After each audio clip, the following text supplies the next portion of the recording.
Ivo Andrić, Most na Žepi. 4. godine svoga vezirovanja posrnu veliki vezir Jusuf i kao žrtva jedne opasne intrige pade iznenada u nemilost. Borba je trajala celu zimu i proleće.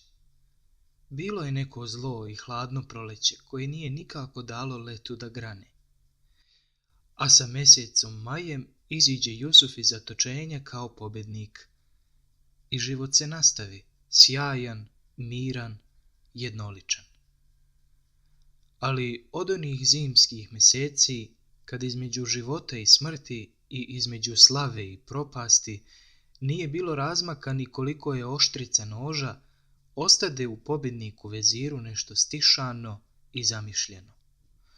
Ono neizrecivo što iskusni i napaćeni ljudi čuvaju u sebi kao skrovito dobro i što im se samo pokatkad nesvesno odražava u pogledu, kretnji i reči.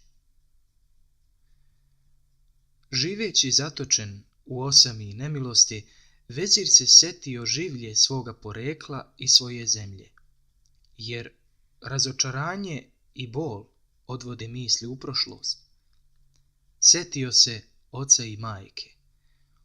Umrli su oboje još dok je on bio skroman pomoćnik nadzornika carskih štala i on je dao da im se opervaze grobovi i podignu beli nadgrobni nišani. Setio se Bosne i sela Žepe, iz kog su ga odveli kad mu je bilo 9 godina.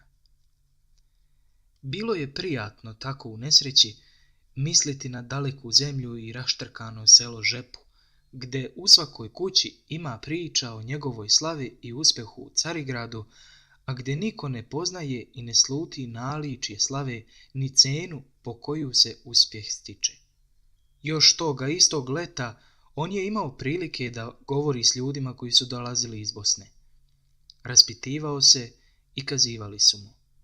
Posle buna i ratova bejahu naišli nered, oskuda, glad i svakojake bolesti. On odredi znatnu pomoć svima svojima, koliko god ih još ima u Žepi, i u isto vrijeme naredi da se vidi šta im je najpotrebnije od građevina. Javiše mu da ima još 4 kuće šetkića, da su ponajimućniji u selu, ali da je i selo i sav taj kraj osiromašio i da im je džamija oronula i ogorela, česma presahla. A najgore im je što nemaju mosta na Žepi. Selo je na bregu kraj samog utoka Žepe u Drinu, a jedini put za Višegrad ide preko Žepe, 50 koraka poviše ušća.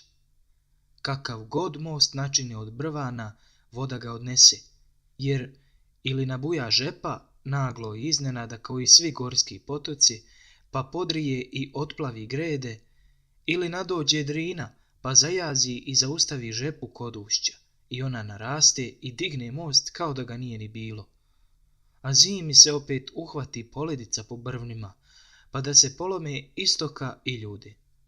Ko bi im tu most podigao, učinio bi im najveće dobro. Vezir dade 6 ćilima za džamiju i novca koliko treba da se pred džamijom podigne česma sa 3 lule. U isto vrijeme odluči da im podigne most. U Carigradu je tada živeo jedan Italijan, Neimar, koji je gradio nekoliko mostova u okolini Carigrada i po kojima se pročuo.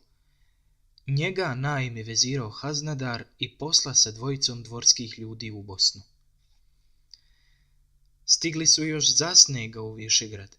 Nekoliko dana uzastopce su gledali začuđeni Višegrađani Neimara kako pognuti sed, a rumeni mladolik u licu, obilazi veliki kameniti most, tucka, među prstima mrvi i na jeziku kuša malter iz sastavaka i kako premerava koracima okna.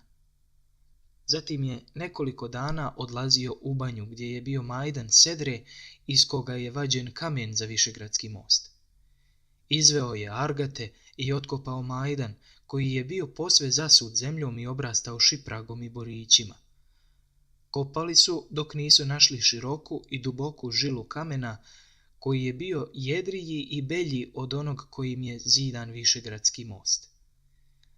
Odatle se spustio niz Drinu sve do Žepe i odredio mesto gdje će biti skela za prevoz kamena. Tada se jedan od one dvojice vezirovih ljudi vrati u Carigrad s računom i planovima. Neimar ostade da čeka, ali nije hteo da stanuje ni u Višegradu, ni u kojoj od hrišćanskih kuća ponad Žepe.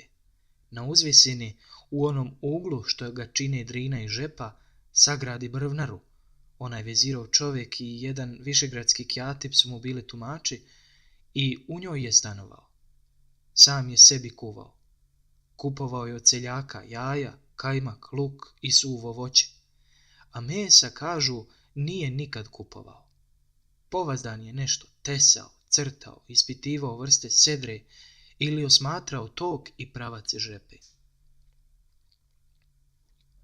U to se iz Carigrada vrati i onaj činovnik sa vezirovim odobrenjem i 1/3 potrebnog novca. Otpoče rad. Svet nije mogao da se načudi neobičnom poslu. Nije ni naličilo na most ono što se gradilo. Najpre pobiše ukosa preko Žepe teške borove grede, pa između njih 2 reda kolja, prepletoše prućem i nabiše ilovačom kao šanac. Tako svratiše reku i 1/2 korita ostade suva. Upravo kad su dovršili taj rad, prolomi se jednog dana, negde u planini, oblak i začas se zamuti i nabuja Žepa. Tu istu noć provali već gotov nasip po sredini. A kad sutra osvanu dan, voda je već bila splasla, ali je pleter bio isprovaljivan, kolje počupano, grede iskrivljene. Među radnicima i u narodu pođe šapat da Žepa ne da mosta nase. Ali već 3. dan naredi Neimar da se pobija novo kolje, još dublje, i da se isprave i poravnaju preostale grede. I opet je iz dubine odjekivalo kamenito rečno korito od maljeva i radničke vike i udaraca u ritmu. Tek kad sve bi spremljeno i gotovo i dovučen kamen iz banje, stigoše klesari i zidari, Hercegovci i Dalmatinci. Podigoše im drvenjare, pred kojima su klesali kamen, beli od kamene prašine kao vodeničari. A Neimar je obilazio oko njih, saginjao se nad njima i merio im svaki čas rad žutim limenim trougaonikom i olovnim viskom na zelenom koncu. Već su bili s jedne i druge strane prosekli kamenitu i strmu obalu, kad ponestade novca. Nasta zlovolja među radnicima i u narodu mrmljanje da od mosta neće biti ništa. Neki koji su dolazili iz Carigrada pričali su kako se govori da se vezir promenio. Niko ne zna šta mu je, da li je bolest ili su neke brige, tek on biva sve nepristupačniji i zaboravlja i napušta već otpočele radove i u samom Carigradu.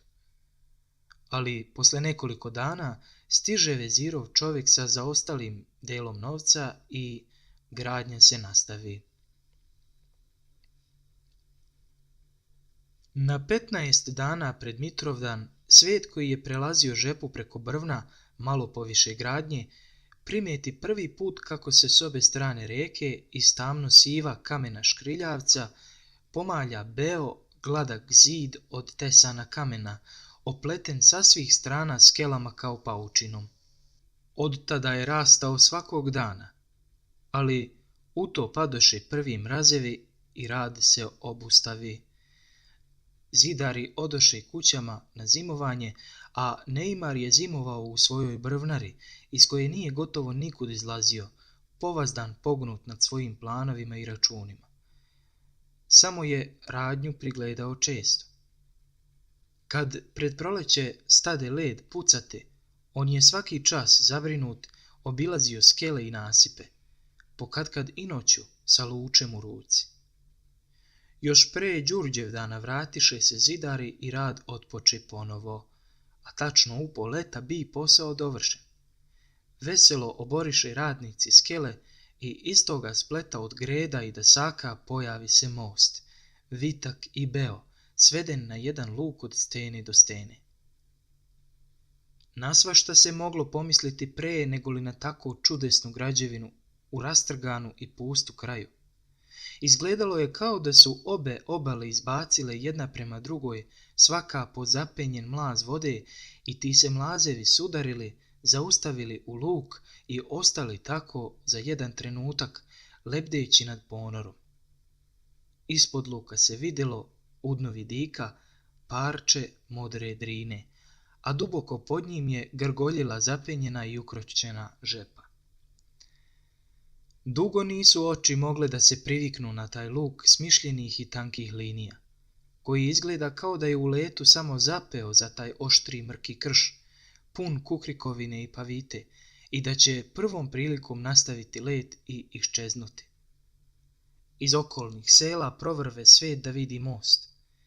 Iz Višegrada i Rogatice su dolazili varošani i divili mu se, žaleći što je u toj vrleti i divljini, a ne u njihovoj kasabi. Valja rodit vezira, odgovarali su im Žepljani i udarali dlanom po kamenitoj ogradi, koja je bila prava i oštrih bridova kao da je od sira rezana, a ne u kamen sečena. Još dok su prvi putnici, zastajkujući od čuđenja, prelazili preko mosta, Neimar je isplatio radnike, povezao i natovario svoje sanduke sa spravama i hartijama i zajedno s onim vezirovim ljudima krenuo put Carigrada. Tek tada pođe po varoši i po selima govor o njemu. Selim, ciganin, koji mu je na svom konju dogonio stvari iz Višegrada i jedini zalazio u njegovu brvnaru, sedi po dućanima i priča, Bog zna po koji put, sve što zna o strancu. Asli i nije on čovek ko što su drugi ljudi. Ono zimus dok se nije radilo, pa mu ja ne otiđi po 10-15 dana, a kad dođem, a ono sve neraspremljeno, ko što sam i ostavio.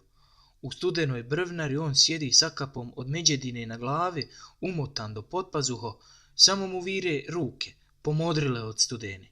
A on jednako struže ono kamenje, pa piše nešto, pa struže, pa piše i sve tako. Ja otovarim, a on gleda u ume onim zelenim očima, a obrve mu se nakostriješile, bi rekao proždrijećete. A nit govori ni romori, ono nikad nisam vidio. I ljudi moji, koliko se namuči, eto ti 1.5 godina, a kad bi gotov, pođe u Stambul i porevezo smo ga naskeli, odljuma na onom suvom konju, ama da se jednom obazrije, jel na nas, jel na Ćupriju, jok. A dućandžije ga sve više ispituju o Neimaru i njegovom životu i sve se čude i ne mogu da nazale što ga nisu bolje i pažljivije zagledali dok je još prolazio višegradskim sokacima. A Neimar je dotle putovao i kad bi 2 konaka do Carigrada, razbojile se od kuge. U groznici, jedva se držeći na konju, stiže u grad. Odmah svrati u bolnicu italijanskih franjevaca, a sutradan u isto doba izdahnu na rukama jednog fratra.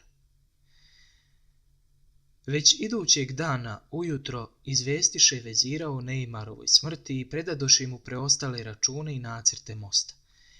Neimar je bio primio samo 1/4 deo svoje plate. Iza sebe nije ostavio ni duga, ni gotovine, ni testamenta, nikakvih naslednika. Posle dužeg razmišljanja odredi vezir da se od preostala 3 dela jedan isplati bolnici, a druga 2 daju u zadužbinu za sirotinski hleb i čorbu.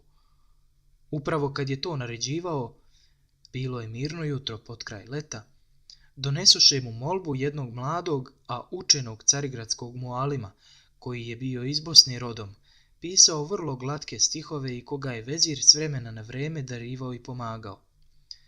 Čuo je, kaže, za most koji je vezir podigao u Bosni i nada se da će i na tu, kao i svaku javnu građevinu, urezati natpis da se zna kad je zidana i ko je podiže.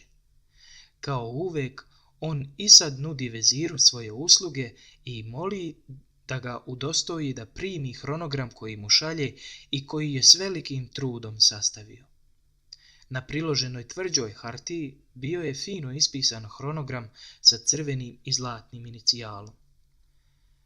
Kad dobra uprava i plemenita veština pružiše ruku jedna drugoj, nastade ovaj krasni most, radost podanika i dika Jusufova na oba sveta. Ispod toga je bio vezirov pečat u ovalu, podeljen na dva jednaka polja. Na većem je pisalo Jusuf Ibrahim, istinski rob Božiji, a na manjem vezirova deviza u ćutanju je sigurnost.